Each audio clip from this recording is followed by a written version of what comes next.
Berarti kalau mulai didik anak semenjak masih mulai perdengarkan yang indah-indah, yang bagus-bagus. Saya nanya kepada dokter-dokter psikolog yang belajar dengan ilmu barat, dan mereka mengakui ada namanya healing, terapi healing untuk menenangkan bayi, untuk memasukkan memori kenangan kepada bayi bisa lewat musik. Karena orang barat senangnya musik. Kalau kita kan ada sholawatan, benar nggak? Ada sholawatan, tapi kan sholawat juga ada dua. Ada sholawat yang tuntah, benar. Ada sholawat yang tanpa pakai musik. Coba nanti anaknya akan beda-beda tuh. Jadi jangan salahkan anak kita, kok anak kita begini dan begitu.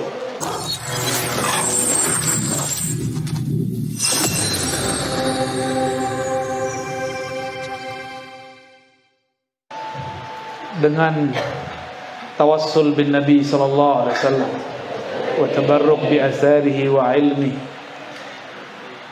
kita memulai kajian kita tentang kaifa nurabbi abna'ana.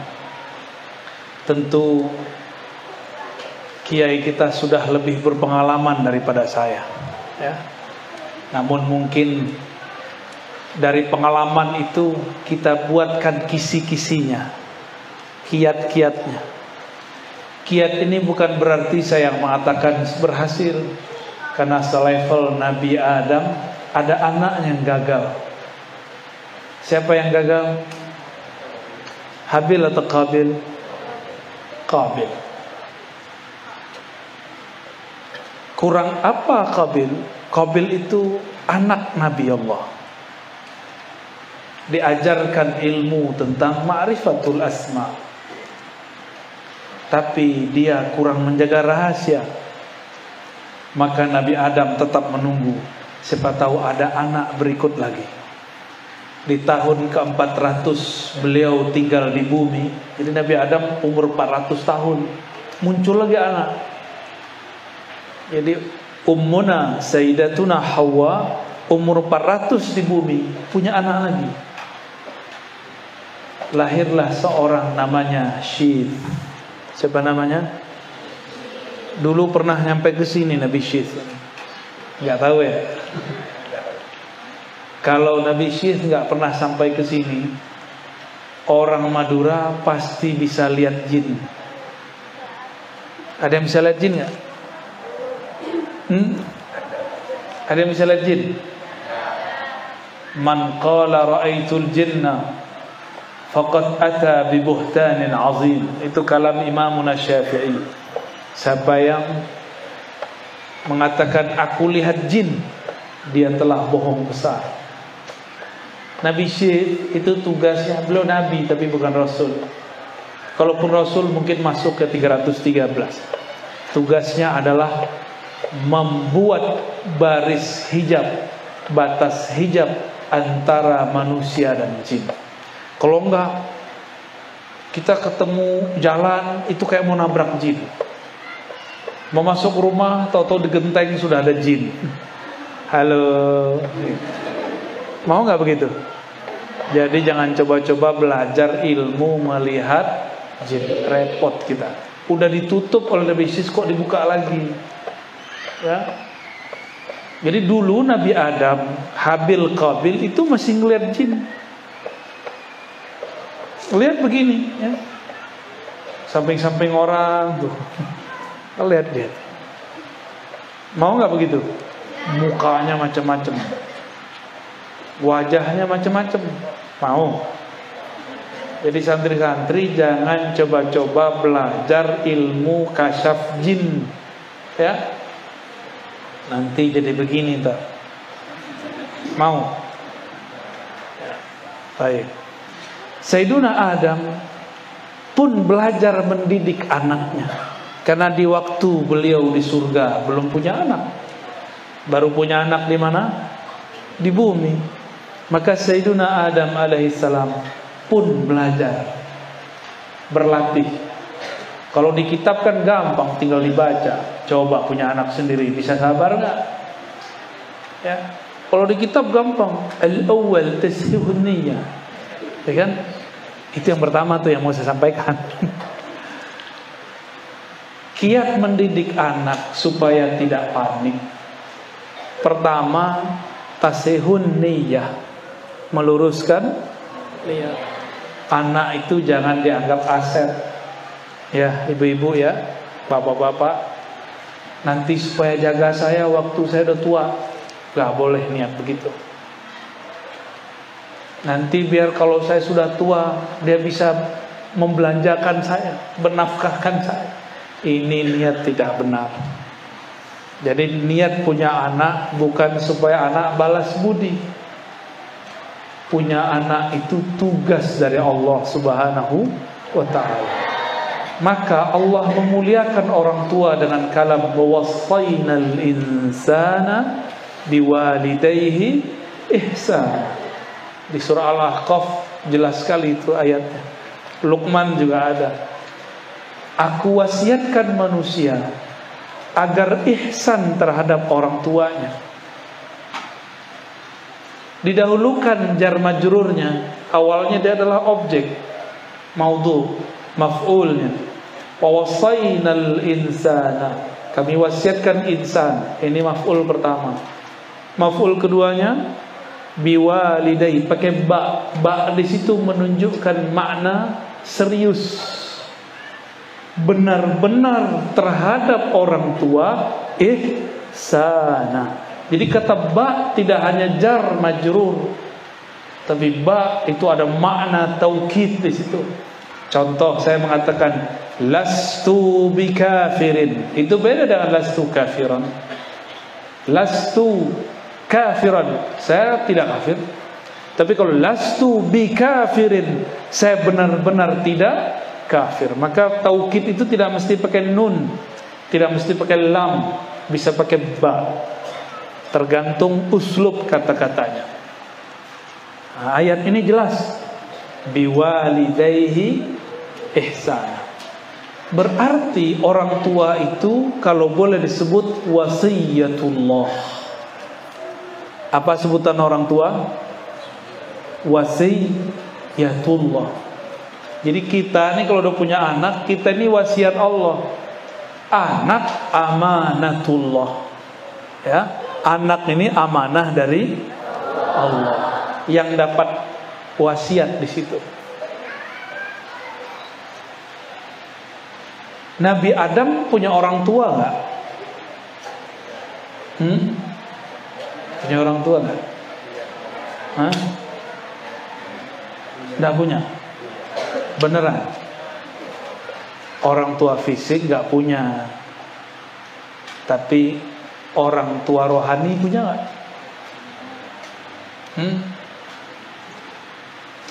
Nih kita kasih kisi-kisinya.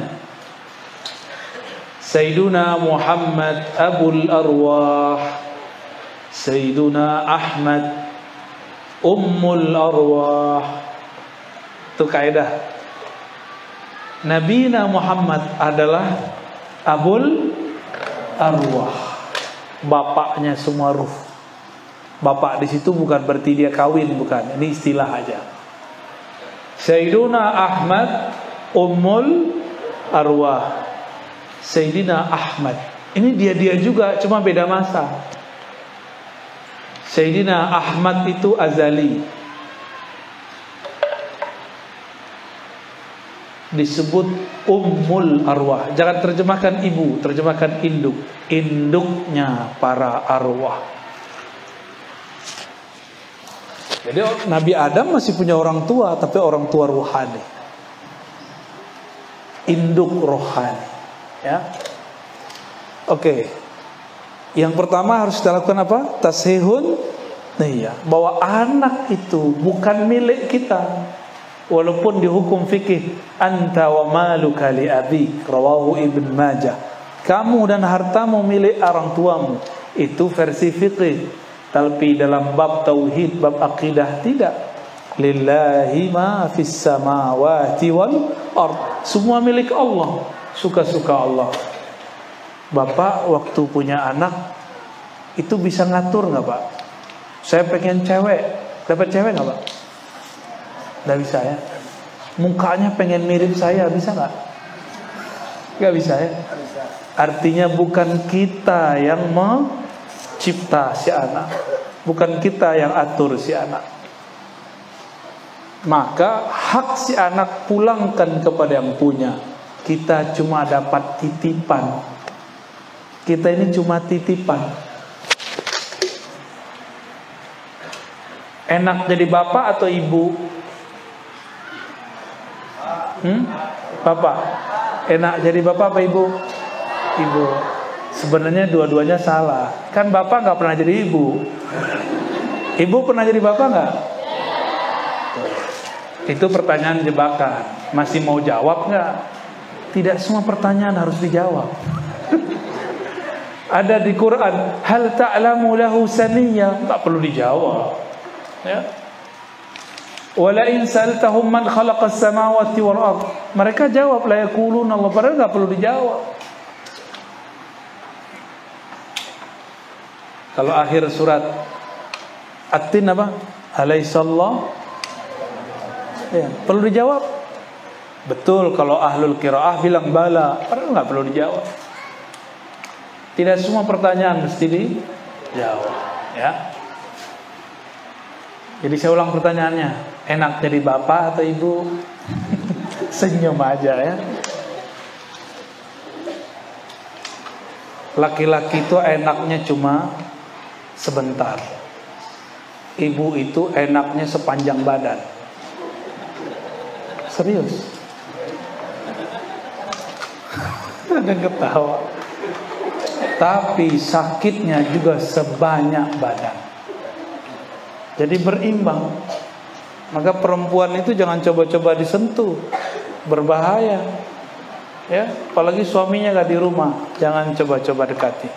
Nabi mengatakan, la tadkhulul mughayyabat, jangan masuk ke rumah yang suaminya tidak di rumah.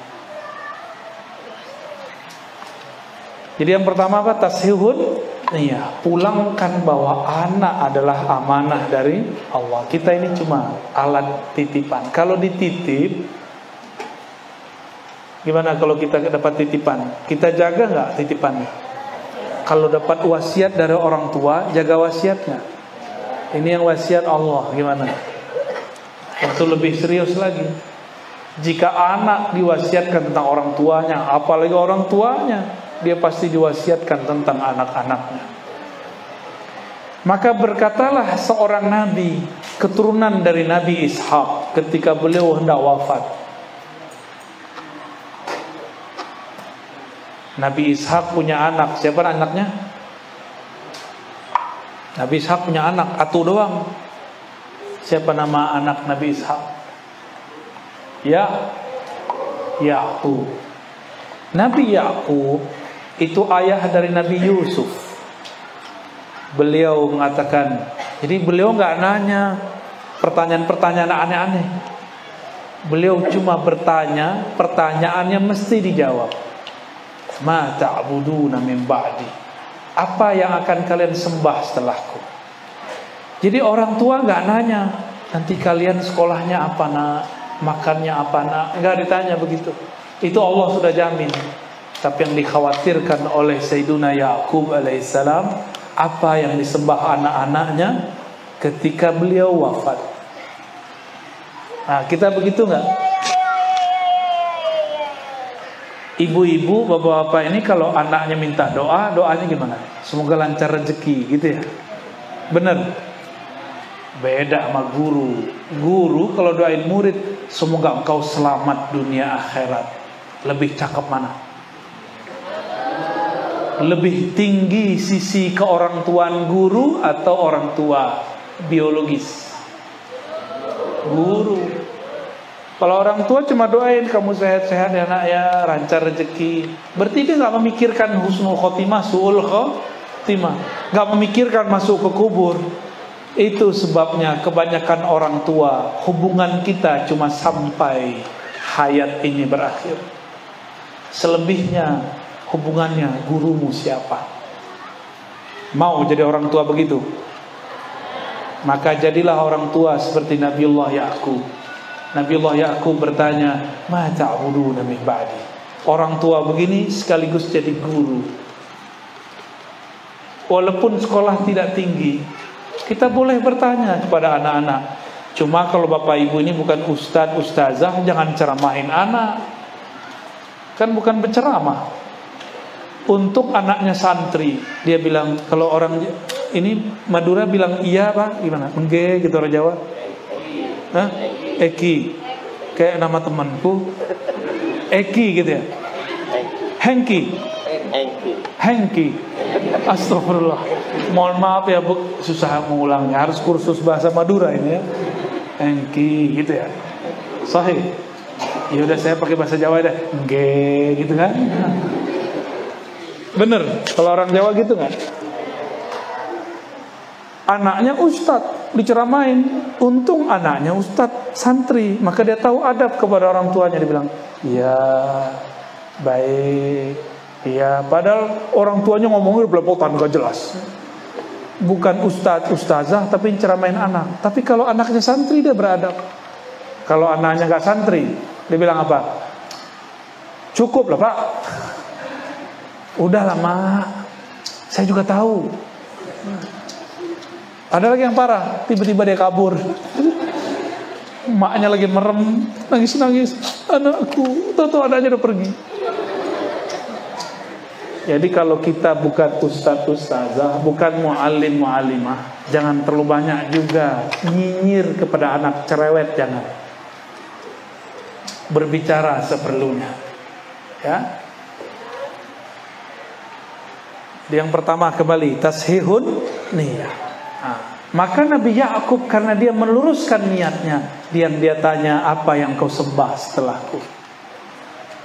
Lalu anak-anaknya menjawab, yang kami sembah Tuhan engkau, ilahaka wa ilaha abaika, dan Tuhan dari kakek-kakekmu Ibrahim, Ismail, Ishak.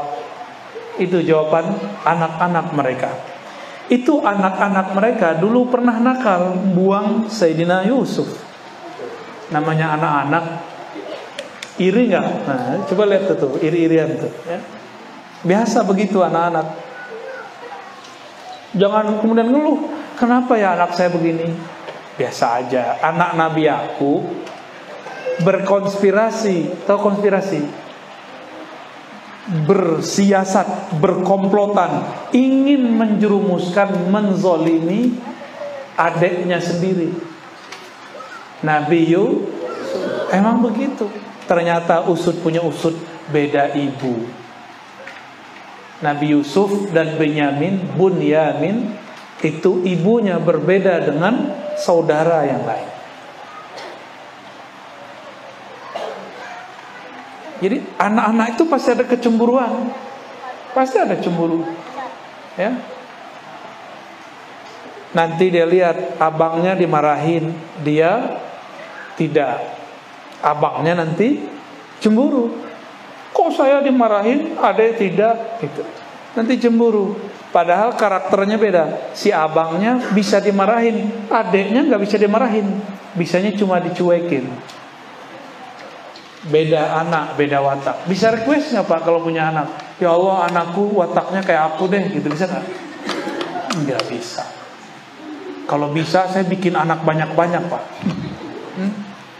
Tapi nggak bisa soalnya ya.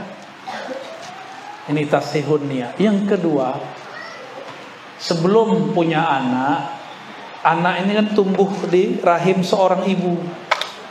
Maka pastikan tempat tumbuhnya adalah tanah yang subur dan halal. Jangan hanya subur, ya, harus halal.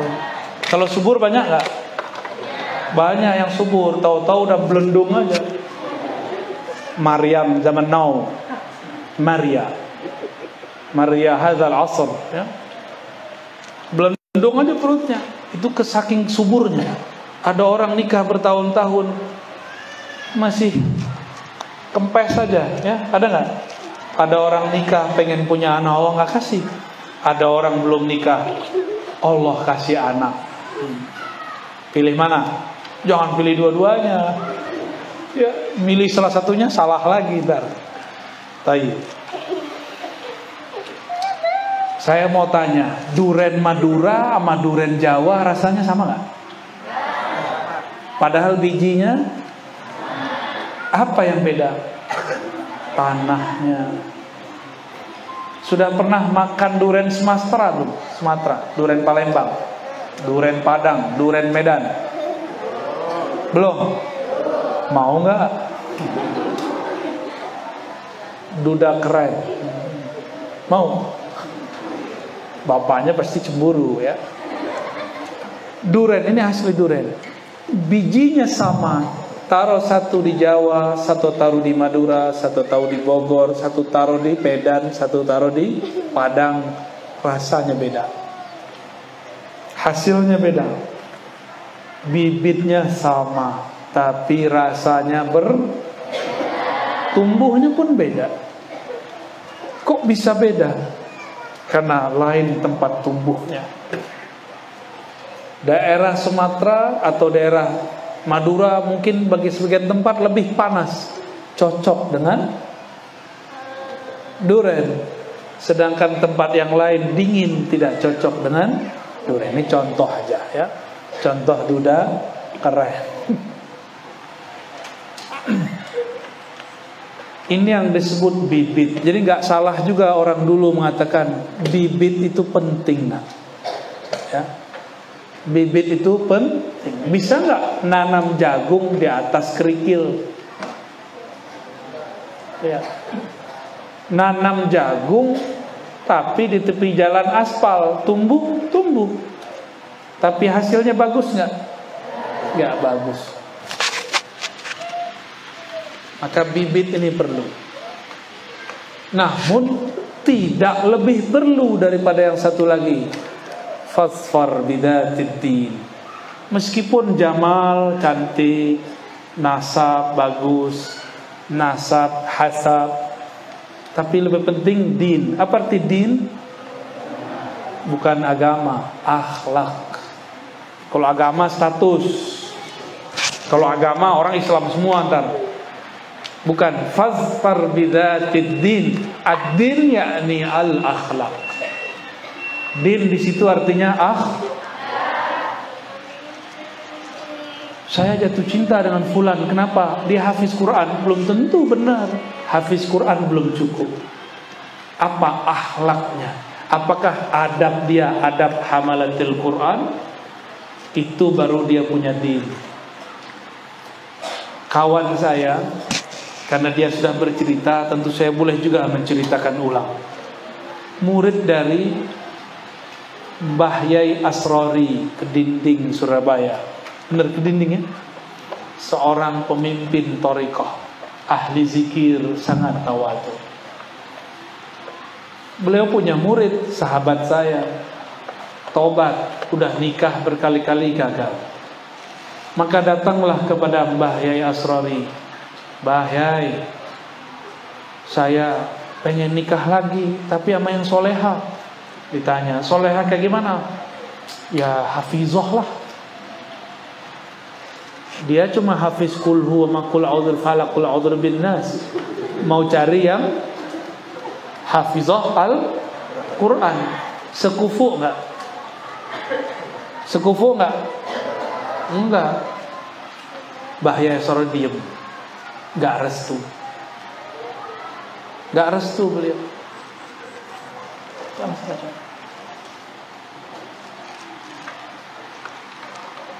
Tiba-tiba ada perempuan yang juga cantik tapi tidak hafizah, sukanya seperti perempuan anak kota, nge-mall, jalan-jalan ya jalan-jalan, bisa nyetir lagi, apalagi pakai motor. Ini bisa pakai motor nggak? Nggak boleh kan? Nah, di sini khawarimul mur'ah ya, perempuan bisa naik motor. Udah mulai ada. Oh, berarti mau dekat kiamat. Orang Madura, perempuan Madura kalau sudah naik motor, berarti kiamatnya udah dekat. Bukan berarti haram, bukan. Karena Nabi berbicara, ciri-ciri kiamat sudah dekat, perempuan mengendarai kendaraan. Saudi sudah tidak haram, ini cuma ciri-ciri aja. Nggak haram kok, cuma ciri-cirinya. Udah terjadi sekarang di Saudi, perempuan nyetir lebih aman daripada setirin sopir jadi pacarnya, tak? Mending nyopir sendiri. Tapi itu ciri-ciri sebelum kiamat mau dekat. Yang saya tahu orang Madura ini perempuannya pakai sarung, bener nih. Kalau sarung naik motor gimana tuh? Nyangkut-nyangkut gitu. Gawat, kalau jatuh lepas semua. Orang mau bantu nggak jadi bantu, malah kemudian nonton.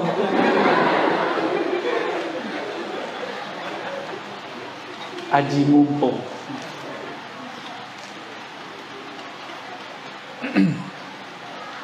Kembali ke yang tadi ya. Kita stop dulu bagian itu ya. Ini tulisannya bagus nih. La bini. Tidak ada bini.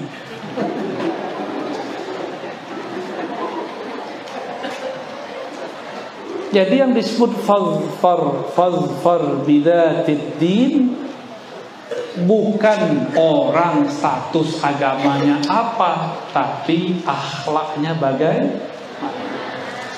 Maka Hadratu Syekh Mbah Yai Asrari Al-Mursyid fi Tariqah Al-Qadiriyah wa Naqsyabandiyah, beliau mengatakan, "No, ada perempuan hobinya sama dengan kamu, suka nge-mall." Nikah sama dia. Dia bingung. Loh kenapa Pak Yai? Kan saya pengen perempuan yang solehah. Ternyata cowok-cowok ini gak ngerti solehah dan soleh itu artinya apa. Soleh bahasa Arab itu diartikan bukan amal taat. Soleh itu diartikan munasib. Apa arti munasib? Cocok. Kenapa di Jawa, di Madura, orang kalau mau nikah dicocokkan tanggalnya, dicocokkan namanya, bener? Itu asbab. Nanti nggak cocok bisa ada caranya, tenang aja. Itu kan ilmu dibuat manusia. Misalnya namanya depannya D, yang perempuan depannya E, nggak cocok, gampang. Tinggal depannya tambahin nama. Kan semua kita keturunan Adam, boleh tambahin Adam D. Semua kita kan pengikut Nabi Muhammad, boleh kita tambahkan Muhammad D, boleh, nggak masalah. Atau semua kita hamba Allah, bukan? Tambahin Abdullah D, bisa. Jadi jangan saklok juga tuh yang punya ilmu hitung-hitungan pitungannya. Di sini namanya ilmu apa? Ada namanya Prembon. Bid'ah sekali ya. Itu bukan ilmu bid'ah, itu boleh. Itu sangat boleh, tapi tidak boleh diyakini sebagai sesuatu yang menandingi takdir Allah. Cuma asbab. Jadi yang pas fazfar bidzatid din. Bertanyalah si murid ini. Ternyata dia seorang pengusaha, suka nge-mall, suka ngafe. Kalau dikasih istri hafizah, istrinya ngajak, mas ke kuburan yuk. Loh, ngapain deh? Kuburan syirik. Loh, ke kuburan kok syirik? Debat lagi, cerai lagi. Istrinya hafizah, dianya suka ngafe. Istrinya bilang, mas aku lagi takrir. Si masih bilang, aku belum dapat jatah. Padahal dikasih juga kalau minta ya. Cuma karena tidak munasib, tidak soleh. Soleh itu cocok antara karakter laki-laki dan perempuan. Itu namanya soleh. Maka soleh itu salah satu furuknya, cabangnya adalah kufu. Orang beda nasab, jomplang, ini gawat, jomplang ya. Satu perempuan nasabnya tinggi, si laki-laki tidak. Oh, nanti diintimidasi sama si perempuan. Suami-suami takwa kepada istri. Minal muttaqin, hudal lil muttaqin. Kebetulan namanya Hudal. Nama istrinya Roiba. Baik. Jadi yang disebut soleh apa? Cocok. Jangan sampai yang hafiz mintanya tapi kalau hafiz boleh yang minta selain hafiz. Wah, ini enaknya. Jangankan itu, seorang muslim boleh menikah dengan ahlul kitab karena dia pemimpin keluarga, dia bisa membimbing. Itu baru enak jadi laki-laki ya. Yang paling enak tuh jadi laki-laki Madura, bisa ziyadah biduni iznin.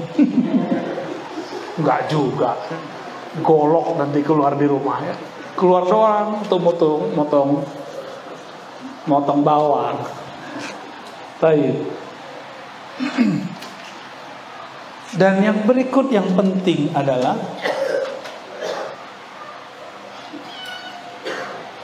sudah tahu tadi fasfar bizatil din, maka yang berikut, kalau kita mau dapat anak harus menggunakan adab-adab Nabi sallallahu alaihi wasallam. Nabi itu kalau anaknya yang bernama Qasim besar, itu agak sedikit lincah itu. Kalau bahasa anak orang sekarang apa? Anak yang aktif itu hiperaktif lah, nggak bisa diatur. Itu Qasim, kecilnya itu lincah. Namun karena takdir Nabi Yuna Muhammad sallallahu alaihi wasallam, maka Muhammadun aba ahadin min rijalikum, maka anaknya diambil. Jadi Nabi ini punya anak yang aktif.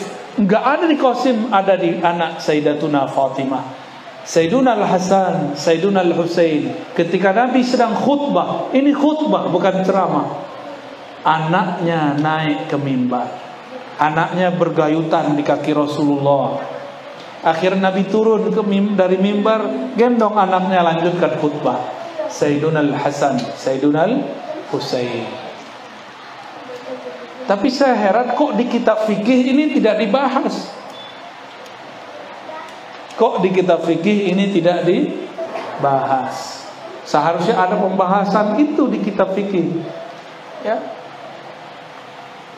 Apakah kalau turun seorang khatib batal khutbahnya? Kan gak ada kan pembahasan begitu? Malah kalau tangan gerak-gerak, ustadz-ustadznya pada ngulang sholat, kan sombong amat itu. Ya. Cuma gerak-gerak tangan dia jadi anggap batal. Itu cuma makruh, bukan batal. Jangan terlalu sombong dengan fikih kita yang saklek itu. Ya, biasa-biasa aja. Fikih itu ciri-ciri orang faqih, ya'lamul khilaf. Dia mengerti perbedaan. Semakin orang paham fikih, semakin dia toleran. Semakin orang jahil dengan fikih, saklek, dia gampang menyalah-nyalahkan orang. Beda dikit pulang sholat, beda dikit pulang zuhur. Ada yang begitu nggak? Saklek. Banyak orang begitu hari ini. Belajar kitab kuning bukannya tambah putih otaknya, tambah kuning otaknya. Ini prihatin juga saya melihat fenomena santri, tapi kok tambah saklek. Ya. Kembali ke yang tadi. Jadi kalau sudah bagus dinnya, sudah soleh, ya, sudah cocok, maka kalau mau bikin anaknya harus sesuai dengan sunnah Nabi sallallahu alaihi. Ya harus hafal doanya lah, ya kan? Cuma doanya nanti belajar di kitab apa namanya? Pura-pura nggak tahu. Saya malu nyebut nama kitabnya. Nggak cukup itu teori. Itu teori. Itu nggak mesti juga seperti di kitab. Yang penting kan sudah halal. Itu cuma anjuran. Nggak begitu juga boleh. Ya. Kalau anak sudah muncul di perut, ternyata inilah awal mulai memasukkan karakter pertama buat anak. Ini anak saya 2. Ini saya belum berarti berhasil ya didik anak. Ini pasti proses. Tapi karakternya beda tergantung apa yang saya lakukan waktu ibunya hamil. Yang pertama, ibunya suka zikir khafi untuk menenangkan si anak. Ini lincah ini, aslinya dia jalan-jalan terus ini, yang gede. Disuruh zikir khafi. Tapi di sela-sela hari-hari tertentu, ibunya dia suka musik yang agak sedikit kenceng, ngerok. Udahlah pakai rok panjang, ngerok. Saya orang yang sukanya seni-seni musik yang halus, sedangkan dia sukanya yang kenceng. Sampai hari ini kalau ada musik kenceng, dia bilang, Bibi jangan matiin, Bi. Radio, kita kalau nyetel radio di mobil, terus ada bunyi musik yang kenceng, langsung badannya gerak deh. Kalau saya, telinga saya langsung capek. Aduh, udah istighfar berkali-kali, dia malah menikmati. Jadi itu berpengaruh. Apa hobi orang tua waktu ibu waktu hamil? Pada mau hamil kan ini? Yang sudah pasti ingat-ingat tuh. Apa hobi kita ngaruh kepada anak? Ya. Yang kedua, istri hobi baca hizib. Hizibnya dibaca, baca Quran, khataman Quran, dalail. Tahu dalail khairat? Ya, ini anak dalail ini. Khataman dalail. Kalau kau dengerin sholawat dia langsung tenang. Ada efek. Berarti kalau mulai didik anak semenjak masih mulai perdengarkan yang indah-indah, yang bagus-bagus. Saya nanya kepada dokter-dokter psikolog yang belajar dengan ilmu barat, dan mereka mengakui ada namanya healing, terapi healing untuk menenangkan bayi, untuk memasukkan memori kenangan kepada bayi bisa lewat musik. Karena orang barat senangnya musik. Kalau kita kan ada sholawatan, benar nggak? Ada sholawatan, tapi kan sholawat juga ada dua. Ada sholawat yang tunda, benar. Ada sholawat yang tanpa pakai musik. Coba nanti anaknya akan beda-beda tuh. Jadi jangan salahkan anak kita, kok anak kita begini dan begitu. Terus yang berikut, kalau sudah begitu, baru lahir, apa yang dilakukan?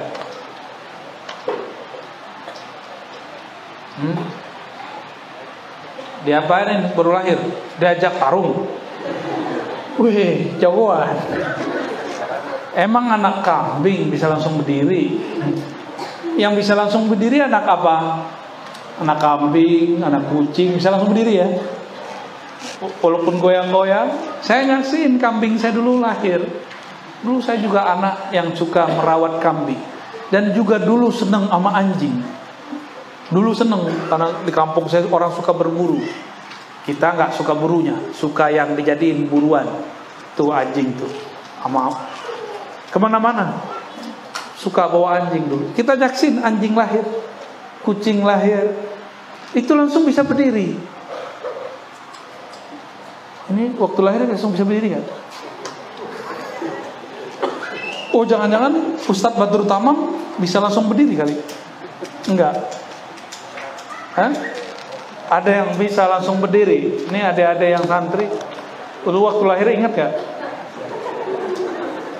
Ada yang ingat gak waktu lahir? Gak ada yang ingat. Jangankan kalian, Pak Kiai juga gak ingat. Dulu waktu nendang-nendang ibunya di perut, ingat gak?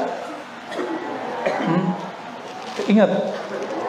Gak ada yang ingat. Saya juga gak ingat. Dulu waktu kalian minum air ketuban ibu, ingat gak? Gak ada yang ingat kan? Sama, kita gak ada yang ingat. Memori ini sangat pendek, tapi dia pasti tersimpan. Karena tubuh kita ini setiap selnya bisa menyimpan kenangan. Di hidung ada kenangan. Contoh, Nah, kayaknya yang pernah ke Jakarta deh. Ustadz Ali pernah jatuh cinta perempuan kan di Jakarta? Ya, pernah ya? Atau senang aja. Dia ada parfum khusus nggak dia? Nggak suka parfum. Ketahuan hidungnya, hidung Korea.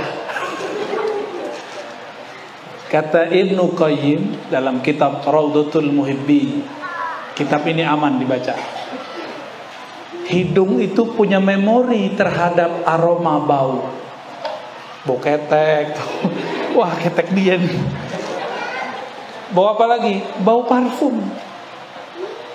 Bau parfum itu bisa membuat orang melayang kemana-mana. Nah, yang pernah dulu punya hubungan dengan seseorang,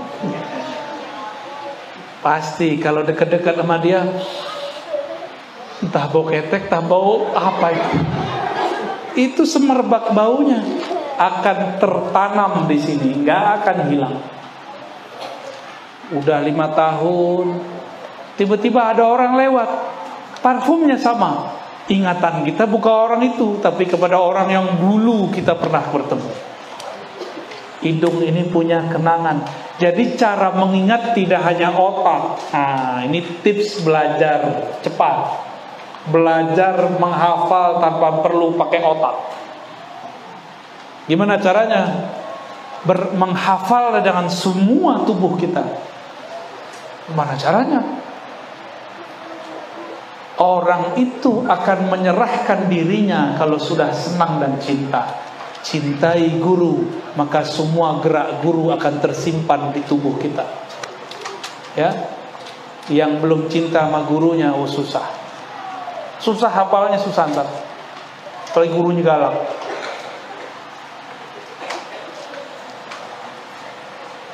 Kalau awal bayi baru lahir, dia apain? Diajak ngopi, diazani, ya, pakai mic nggak perlu, ya. Langsung azani. Ini adalah penanaman tauhid pertama. Tapi kata kawan di luar sana, mungkin di sini nggak ada orang-orang ngomong begitu, karena di sini nggak ada kan selain aswaja, bener. Ahlus sunnah wal jamaah tok 1001%, bener ya. Ini ajaibnya orang Madura ya. Gak ada Wahabi, gak ada Salafi, Muhammadiyahnya gak ada ya. Hebat orang Madura. Kata kelompok sebelah, nanti kalau yang sudah nyantri di luar paham. Kalau sekarang kan tinggal buka YouTube.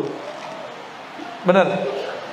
Ada ustadz ngomong, mengazankan bayi baru lahir bid'ah.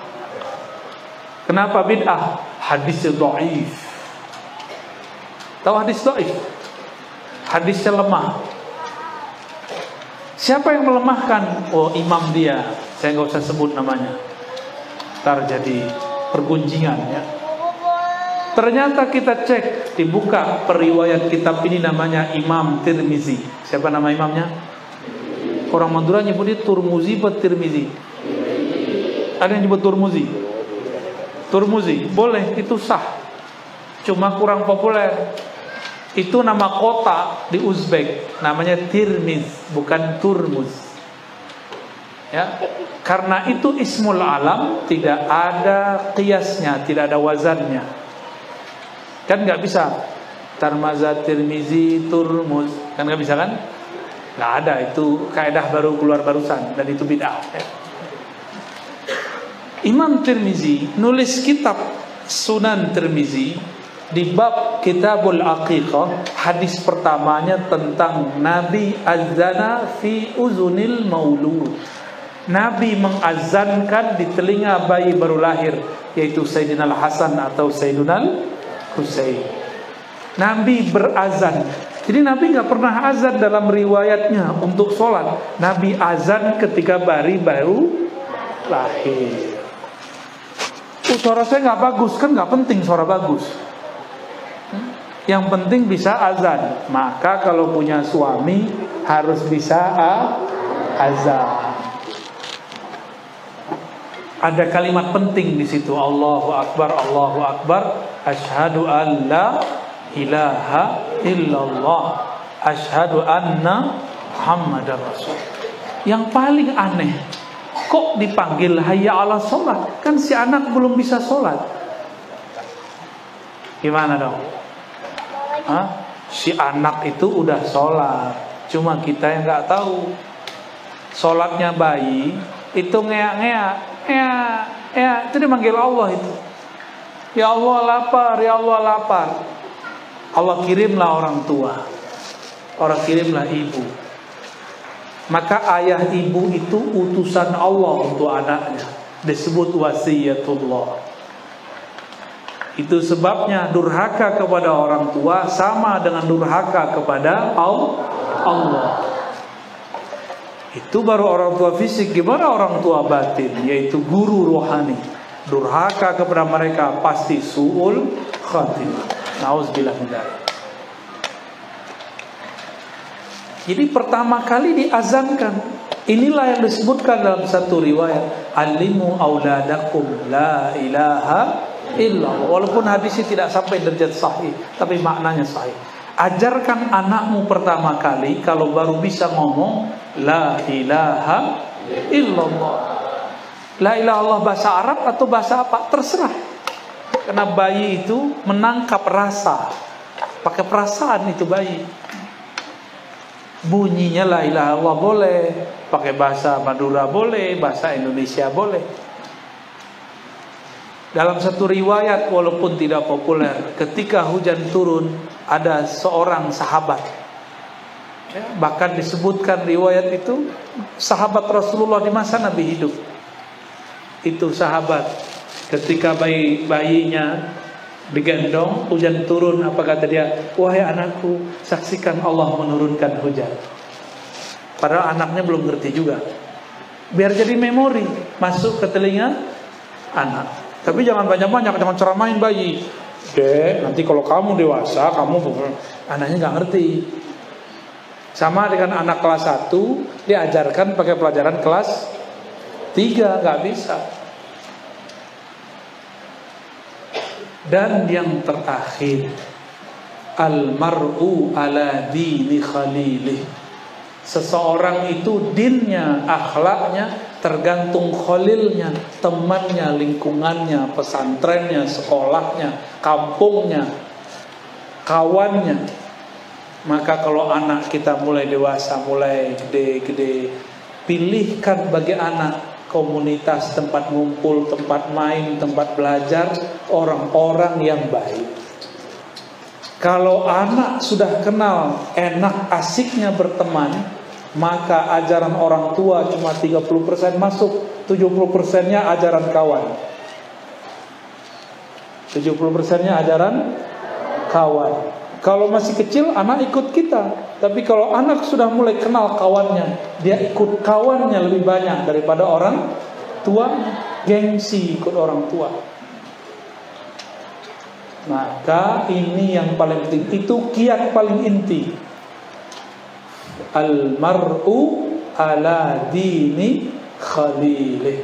Seseorang berdasarkan akhlak dari komunitasnya, temannya. Beruntunglah santri-santri ini punya kawan orang pesantren. Beruntunglah orang-orang di Madura, kebanyakan kampung di Madura ada pesantren. Ya, beruntung. Mau di mana aja orang zikiran, tahlilan, baca kitab, sholawatan, nikmatnya bukan main. Tapi itu berbanding kuat, terbalik dengan karakter orang Madura yang sangat luar biasa. Jadi betul-betul Allah kasih hadiah. Ini karakternya dikasih hadiah yang besar. Begitulah di setiap tempat dan masa. Maka Bapak Ibu adinda para santri, kita bersyukur pesantren itu sebenarnya mewah. Kalau di kota orang mau kursus bahasa Inggris bayar, mau belajar bahasa Arab bayar, mau belajar bahasa Indonesia aja bayar, mau belajar matematika bayar, mau belajar nahwu sorof kursus berjilid-jilid nggak bisa-bisa juga. Kalau di pesantren gajinya guru syukron, ya nggak? Bahasa Maduranya apa? Sakalako. Sekalako gitu ya. Syukron. Paling-paling kalau ada berkatan isinya 5.000, ya salam. Itu ustadz ngajar nahwu shorof, ngajar tahfiz, ngajar akidah, ngajar semua. Itu ilmu mewah di Jakarta. Maka nih 2 ustadz ini kalau udah kenal duit di Jakarta malas pulang. Tapi ada lagi yang mereka temui. Kalau mereka ketemu waliullah pasti gak mau pulang juga. Saya gak tahu nih mereka yang mana nih ya. Ketemu wali apa ketemu fulus nih. Mirip-mirip. Tapi saya yakin mereka ketemu waliullah ya. Orang kalau udah tahu cara mudah di Jakarta, itu ilmu yang di sini berserakan di sana jadi mutiara. Maka saya takjub dan sangat salut, angkat topi kalau bahasa orang luar kepada kiai-kiai, guru-guru yang cuma digaji dengan apa? Psikologa. Aduh susah sekali ya. Syukron, udah gitu aja ya. Cuma pakai TKS, terima kasih. Tapi mereka diberkahi oleh Allah. Coba lihat para kiai, para gus, Allah berkahi mereka. Allah berkahi karena mereka mau didik orang. Ternyata dulu, ini hiburan untuk saya dan para guru. Dulu Nabi pernah berpesan kepada Abu Sa'id Al-Khudri, wahai Abu Sa'id, nanti akan banyak orang-orang dari luar Madinah datang belajar kepada engkau, kepada kalian murid-muridku, wahai para sahabat. Abu Sa'id, ingat-ingat itu, benar Rasulullah wafat tidak lama, tiba-tiba banyak orang datang berkumpul di masjid mencari Abu Sa'id Al-Khudri. Apa yang kemudian dikatakan Abu Sa'id? Abu Sa'id kata sambutan, marhaban biwasiyati Rasulillah, selamat datang wahai wasiat para rasul. Jadi santri itu wasiat Rasul. Berarti yang dapat wasiat siapa? Guru. Kalau yang dapat wasiat guru ini meyakini ini wasiat Rasulullah, dijamin gak hidupnya? Dijamin hidupnya. Allah yang jamin langsung. Maka insya Allah kalau orang jadi muallim yang ikhlas, hatinya tidak pernah miskin, walaupun orang melihatnya miskin ya. Karena jadi ustadz itu ribet, beli mobil baru dikira sedekah. Apalagi kalau ikut partai, wah depan bagi-bagi nih ya. Ribet, padahal itu hasil tabungan dia misalnya. Jadi ustadz itu jangan terlalu mencolok juga, langsung beli mobil bagus, jangan ya. Bagusnya yang standar, yang cocok dengan keadaan dia. Walaupun kita sanggup beli banyak, kecuali ada orang datang ngasih. Rezeki tidak boleh ditolak ya. Boleh gak nolak rezeki? Ada gak doa tolak rezeki? Yang ada tolak bala. Waqina syarrama, gak ada. Waqina ma razaqta, gak ada.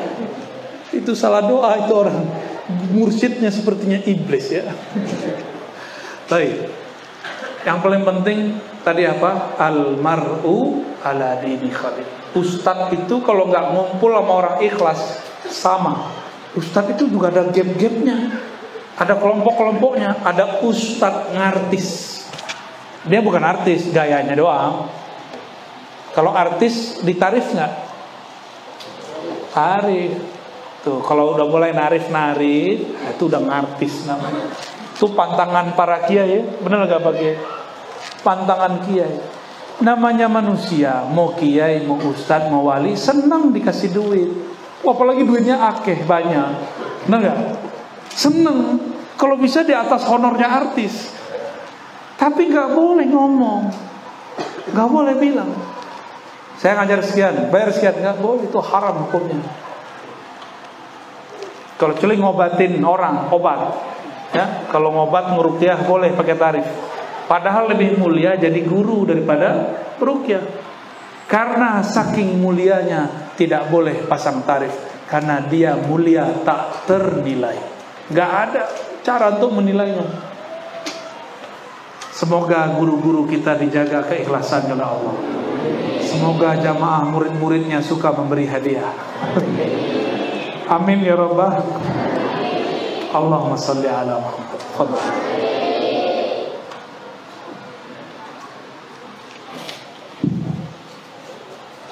Alhamdulillah, kita sudah mendengarkan beberapa tausiah dari beliau, beberapa kiat-kiat pendidik anak, yang diantaranya adalah yang pertama adalah proses dia bahwa anak itu bukan untuk mengurusi perasaan kita berdua, tapi mereka sejatinya adalah amanah dari Allah untuk melanjutkan kita bersujud kepada Allah.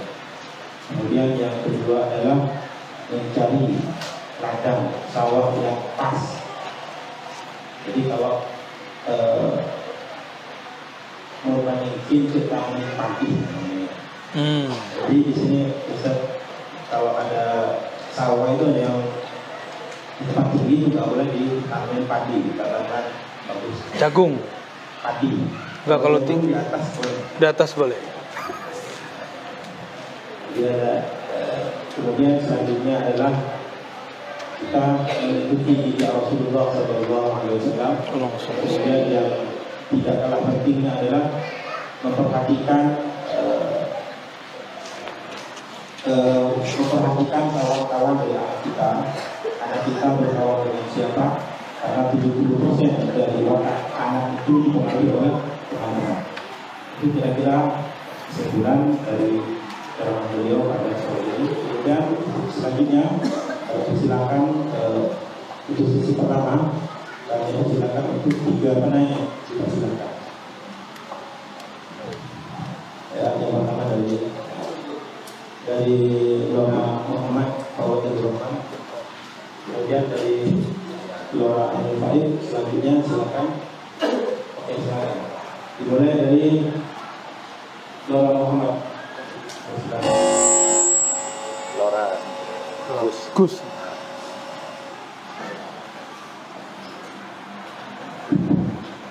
Assalamualaikum warahmatullahi wabarakatuh. Salam. Udah tamat ya? Udah tamat. belum Mau terakhir. Bisa dari dulu saya melihat kalau bertiga sebelum subuh rumah Ustaz itu udah ramai sama anak-anak main, dan antaranya Hashim Isyan sama Hashim. Sebelum subuh udah ramai, entah main atau sholat atau apa. Nah, anak-anak kami itu kadang bangunnya baru jam 7 Ustaz. Nah, itu gimana Ustaz caranya supaya anak-anak kita, cara orang tua mendidik anak supaya membiasakan jam 3, bahkan tidak ada waktu subuh. Awal itu di wujud anak motor yang dua. Masya Allah. La yujud fi wujudihim atharun. Mungkin jam 3 sudah bangun. Jadi ada begitu Syekh sama Syekh jam 3 udah main-main di masjid. Kadang-kadang begitu. Jadi mungkin ini yang sangat kami butuhkan, bagaimana caranya supaya anak-anak itu bangun sebelum subuh. Baik. Lora Muhammad, ini suaranya paling saya senengin kalau lagi sholawatan. Sebelum saya jawab, sholawat dulu dong satu. Ya, sholawat yang syahdu ya, silakan. Sholawat dulu.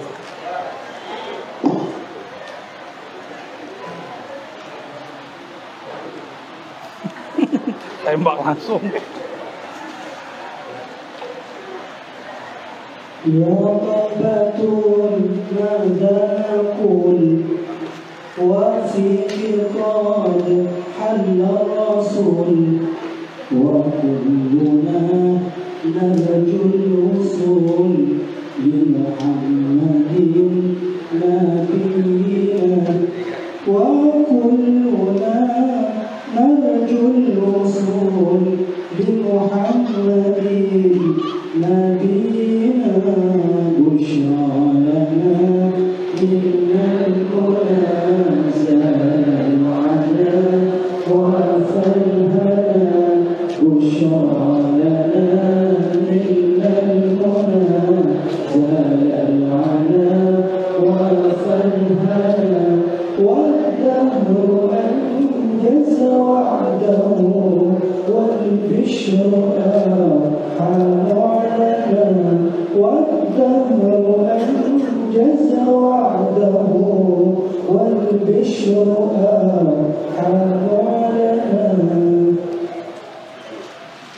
Syukran. Jadi kangen pesantren kita ya.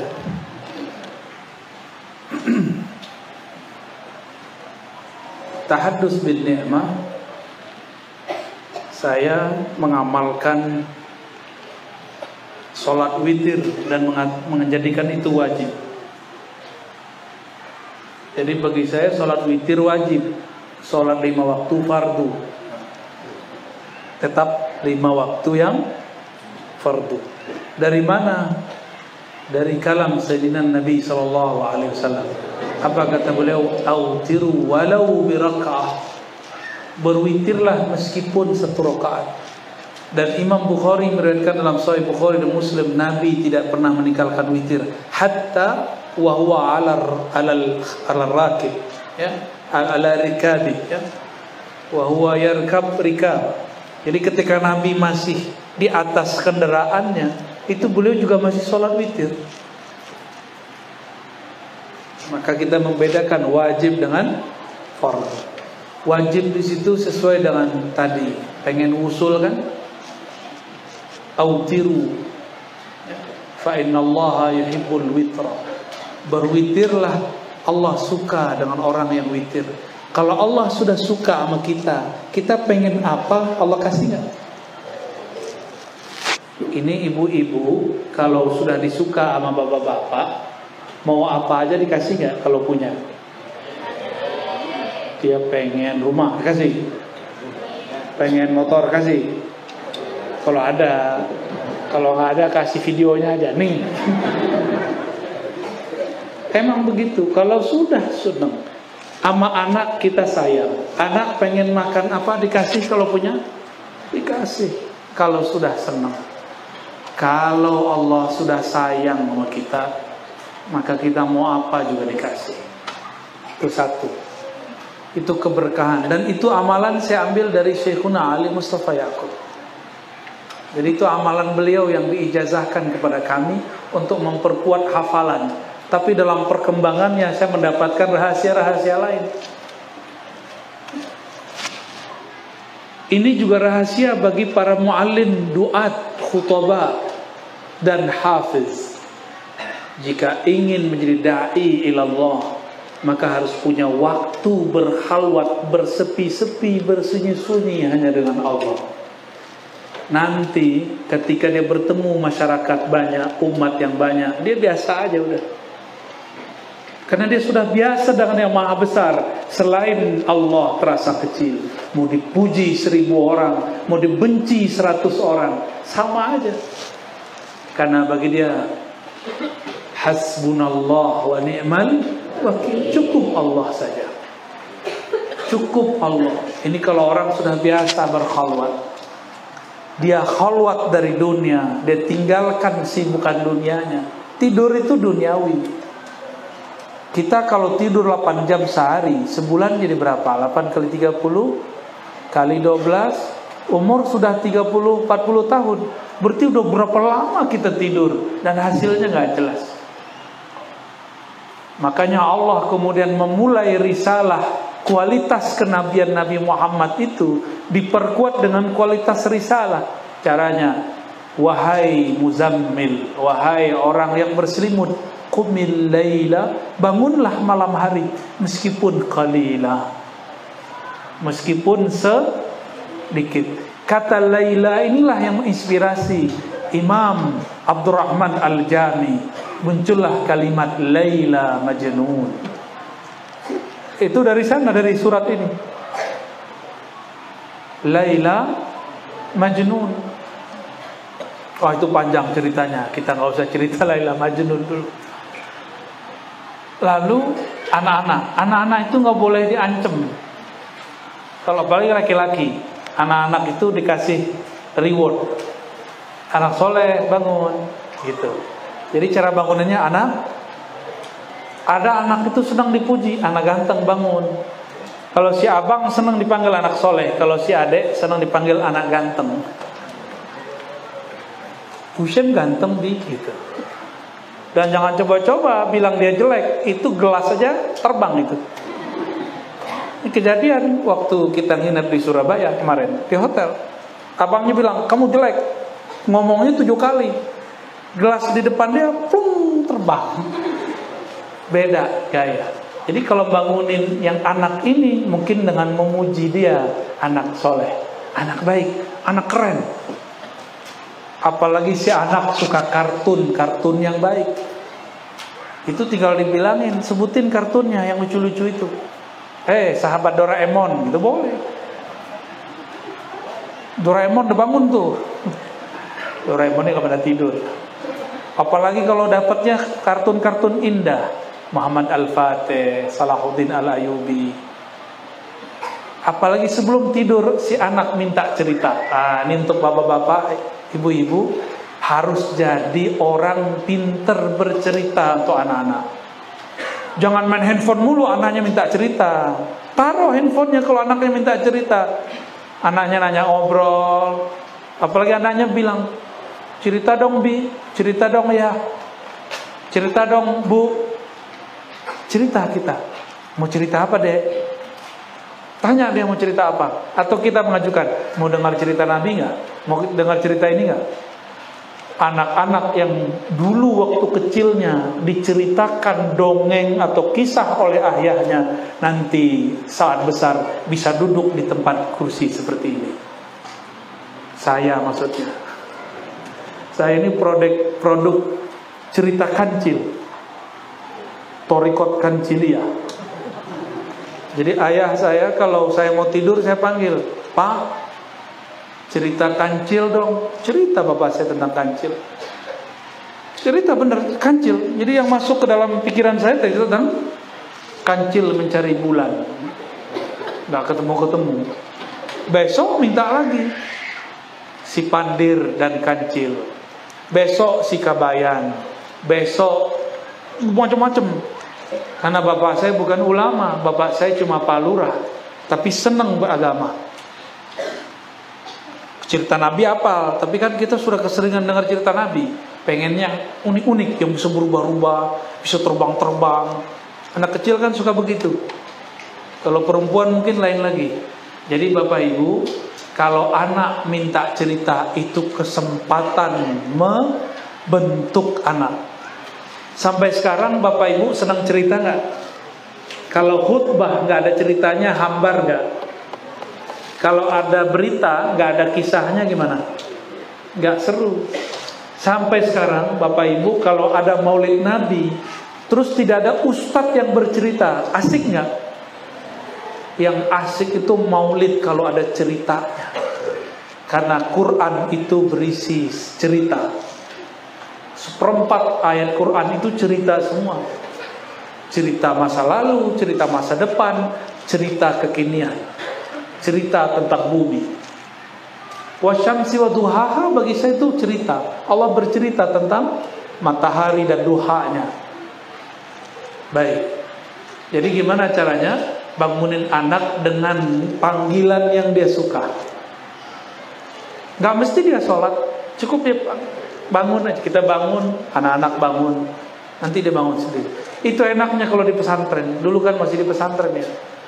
Kalau sekarang kan saya sering keluar. Kadang-kadang kalau kita nggak di rumah ya nggak tahu apakah anak masih bangun atau tidak. Jadi beruntung hidup pesantren, hidup mewah. Dibangunin nggak jam 3? Adik-adik bangun, terus tidur lagi. Sholat tahajud nggak malam tadi? Enggak. Gimana kalian mau perang sama Yahudi ya? Mau perang sama Dajjal? Diajak bangun aja gak mau. Nanti ada masa Dajjal keluar 40 hari 40 malam, gak bisa tidur kita. Gak bisa tidur. Latih-latihlah kurangin tidur dari sekarang. Maka saya tidak pernah mengeluh karena kurang tidur. Saya mengeluh kalau orang kurang semangat. Ya, kira-kira gitu. Dapat ditangkap poinnya? Hidupkan satu sir, yaitu witir, zikir. Lalu kalau mau bangunin anak, panggil dengan nama yang indah, nama yang dia suka. Tapi biasanya ibu-ibu itu suka godain anak. Julek kamu, jadi gituin ya. Dasar pemalas. Itu kan doa, ibu yang ngomong, diaminin malaikat, jadi pemalas beneran. Dasar anak durhaka. Benar jadi durhaka ntar. Jadi kalau anak-anak kita bandel, jangan didoain jelek, doain, ya Allah, anakku pinter, semoga kalian jadi dokter. Didoain. Kalau dia suka ngoceh aja, kita belum selesai ngomong dia ngomong lagi, semoga kamu jadi kiai yang karismatik, nak. Saya kutuk kamu jadi ulama. Kan bagus tuh.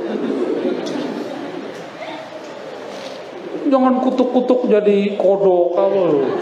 Apalagi dikutuk menjadi malin kundang. Itu cerita. Saya nggak tahu, saya nggak yakin ada ibu begitu ya. Aku kutuk kamu jadi batu. Percaya nggak ada ibu begitu? Saya nggak percaya. Ibu yang begitu pasti ibunya berhati batu. Jadi saya orang Sumatera Barat, saya nggak percaya dengan cerita ibu doain anaknya jadi batu. Saya nggak percaya. Mungkin nggak ada doa, dia jadi batu aja sendiri. Kalau ibu nggak mungkin doa. Wallahu a'lam bis-shawab.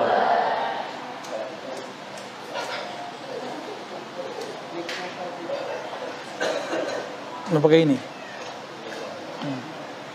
Saya ngajar kok antum yang keringetan. Ada keringat gak di sini? Ada ya?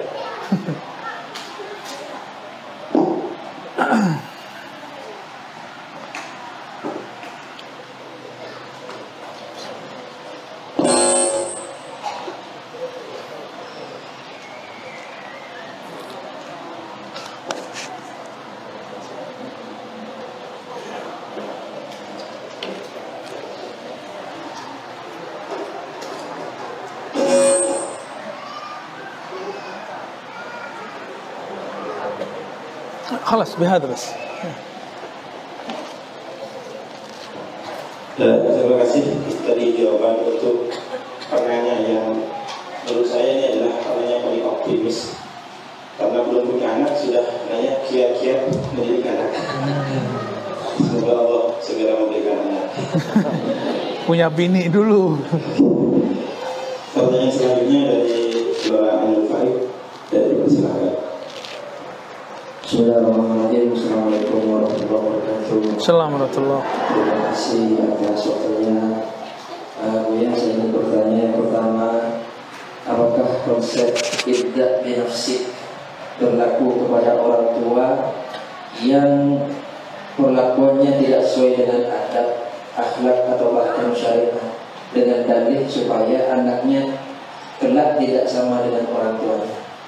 Yang pertama. Yang kedua, ini jawabannya tadi sudah disinggung, cuman saya ingin lebih tafsir ya. Yang kedua, kalau boleh sharing rahasia orang tua dari Buya Ar-Razi sehingga sekarang menjadi sosok yang menurut kami uswah hasanah. Dan yang terakhir, mungkin Buya hendak memberikan ijazah kepada kami para orang tua, entah doa atau zikir atau apa, supaya anak-anak kami menjadi anak yang soleh dan solehah. Itu pertanyaan dari saya. Terima kasih. Assalamualaikum warahmatullahi wabarakatuh. Assalamualaikum. هذا السؤال الأخير صح؟ هذا أخير؟ في باقي؟ طب قبل الأخير. Laura langsung borong jadi 3 pertanyaan ya. Orang bisa borong karena ada alat pemborongnya. Jadi bisa nanya banyak karena memang banyak alatnya. Yang pertama ada ungkapan ibda, itu hadis Nabi, ibda binafsik atau ibda biman ta'ul. Itu gimana kalau orang tuanya nggak benar? Sebenarnya gini, semua kita ini ada masa tidak benarnya. Jadi bukan hanya orang-orang jahat, nakal, orang awam. Enggak, hatta seorang kiai, seorang Gus, Lora, Ustadz, Buya, Syekh, ada masa-masa di titik hidup dia aja nggak benar. Kenapa? Karena kita manusia, kita bukan malaikat. Sayyidina Adam pernah sekali lupa. Maka lupa itu jadi keturunan. Maka kita ini lupa, ini turunan dari Nabi Adam. Pada lupa nggak Pak? Jangan lupa pulang ke rumah Pak ya. Jangan lupa sama istri sendiri. Baik. Lalu bagaimana dengan ungkapan ini? Ungkapan ini kan usaha. Berusahalah kalau kamu mau melakukan sesuatu, mau mengajarkan sesuatu, mulai dari diri sendiri. Maksudnya sederhana. Kalau mau ngajak, ini nama kampungnya apa nih? Pasanggan. Mau ngajak ke Pasanggan, tapi nggak pernah ke sini. Muter-muter nggak? Jalannya, masya Allah, dahsyat sekali. Saya jantungan. Karena melihat ada mobil tadi Avanza sudah mau masuk jurang. Ya salam. Jadi setiap kali mau belok, zikirnya jadi tambah banyak. Itu sopir waliullah kali ya. Karena membuat kita semua menjadi bernyebut nama Allah dalam hati. Amin. Jadi mulai dari diri sendiri itu maksudnya berusaha menghidupkan nur di sini.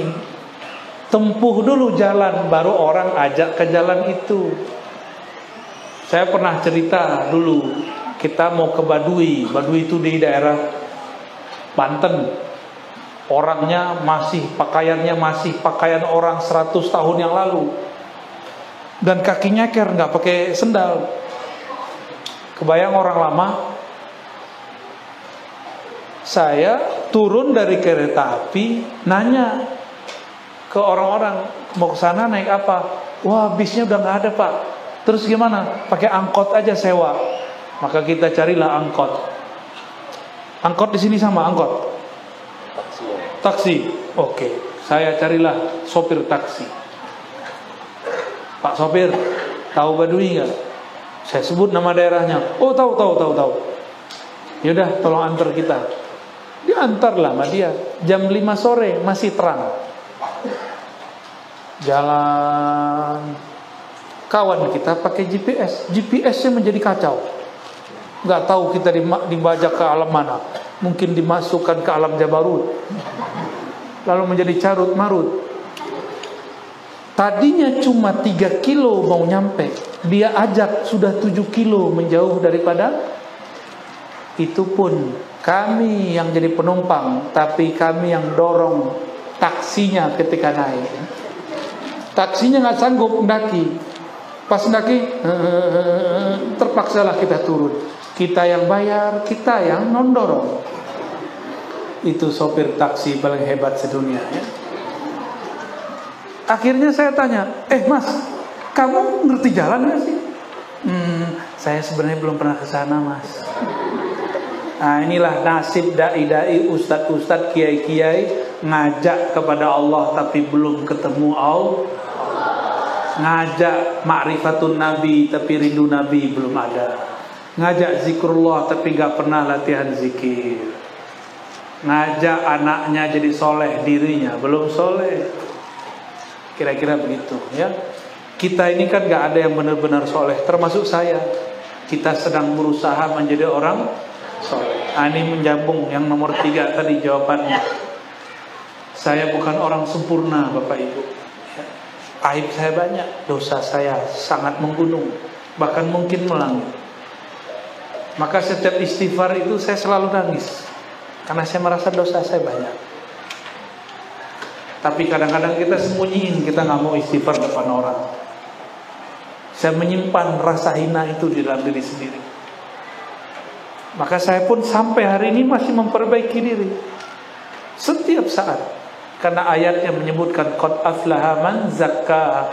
Zakkaha meskipun lafaznya fi'il madhi, tapi yadullu wa yufidu ala dawami was subut. Itu selalu abadi. Sungguh beruntung orang yang selalu membersihkan jiwanya. Selalu. Jadi gak boleh, saya sudah bertorikoh, saya sudah mursyid, saya sudah berzikir. Gak ada kata sudah. Seorang murid datang, Buya, kok saya sudah zikir tapi pikiran jadi kacau lagi. Jawabannya gampang, nggak perlu pakai teori. Kamu sih sudah zikir. Zikir itu nggak ada sudahannya.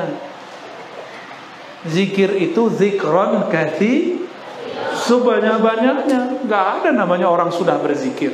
Orang sudah berzikir itu sombong, sok suci. Jadi jangan pernah nanya begitu sama kiai ya. Kok saya sudah zikiran, kemudian nggak enak lagi perasaan? Ya wajar zikirnya ditinggal.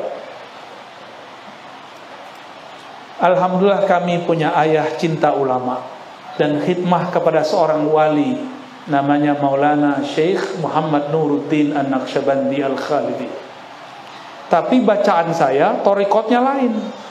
Saya nanya, "Pak, itu torikot Qadiriyah di mana?" Maka beliau bilang, "Minggu depan saya anterin kamu." Ternyata bapak saya nggak sadar, saya itu dilarang baca buku. Bukunya ada setumpuk lemari, ditaruh di bagian lemari paling bawah pojok, dikunci. Tapi diam-diam kita intip kuncinya ditaruh di mana. Alhamdulillah ternyata kuncinya nggak jauh-jauh daripada gemboknya. Beliau taruhnya di atas kunci. Jadi beliau ini pinter nyembunyiin barang. Orang nyari udah kemana-mana nggak ketemu. Tahu-tahu dekat sih barang itu. Anaknya, genetiknya, ya. Tinggal intip aja beres. Saya intip, oh di situ. Bapak saya pergi ke kantor lurah, saya ambil kuncinya, saya buka dari yang paling atas, selesai 2, 3 sampai paling bawah.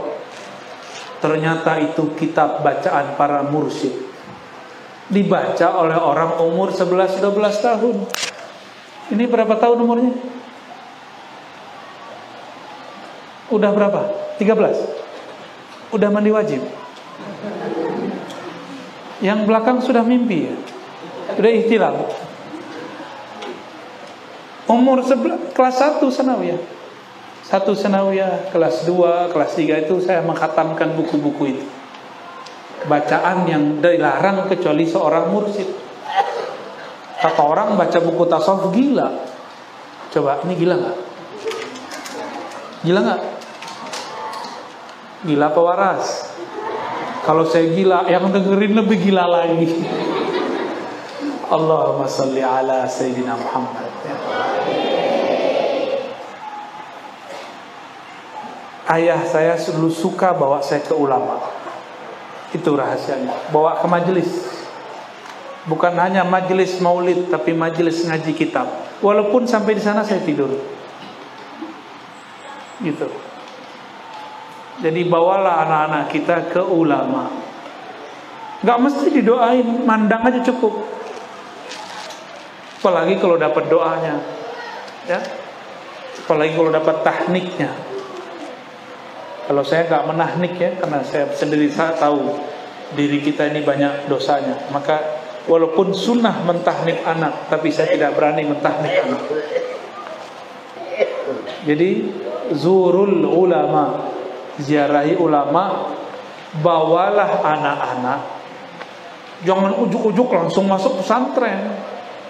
Atau udah masuk pesantren pas musim liburan bawa anak-anak ke ulama ini, ke ulama itu. Ya hiburannya santri apa? Ulama sama kuburan, benar nggak? Ya udah kita ziaratul ulama sama ziaratul kubur. Satu hayy, satu mayyit. Ziaratul ahya wal amwat.